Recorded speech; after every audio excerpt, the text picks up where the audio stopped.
I have 60K eligible to roll out of low yield employer retirement fund. Yay, don't we love those? That I want to use to create an IRA focused on Tesla, MicroStrategy, or some combination of the two.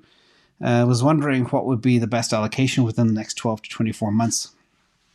So the thing is, there is no fixed allocation, and this question dovetails beautifully into the previous question.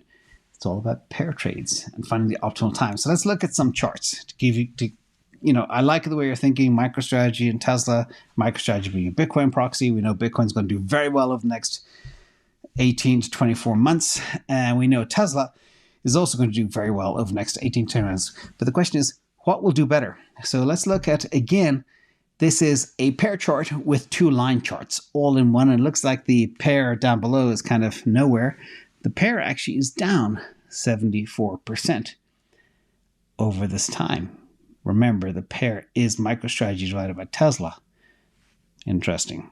That means that Tesla has gone up in value more than MicroStrategy. That's why it's negative. It fell by 3/4.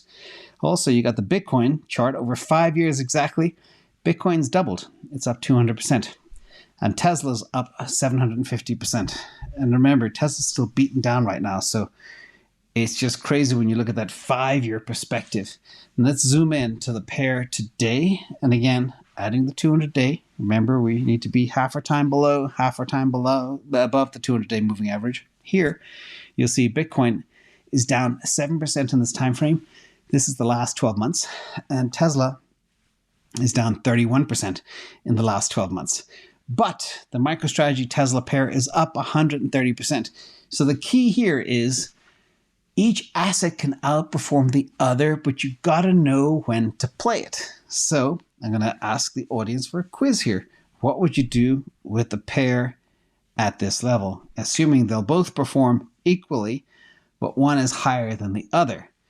Would you sell MicroStrategy for Tesla, or would you sell Tesla for MicroStrategy? Drop a comment below if you can figure that out. All the answers are here. And that's it. So I think the answer to your question really is maybe start off with equal allocation. And because you're in a retirement account, there's no taxes. You can swap them in and out. You can rotate around when one is overbought or oversold, as I showed in the previous diagram. And use pair trading and statistical arbitrage tools. This is what we do here. So that's it. Once you got the tools, you can do this all day long. And that's what the community does. So thank you for the great question.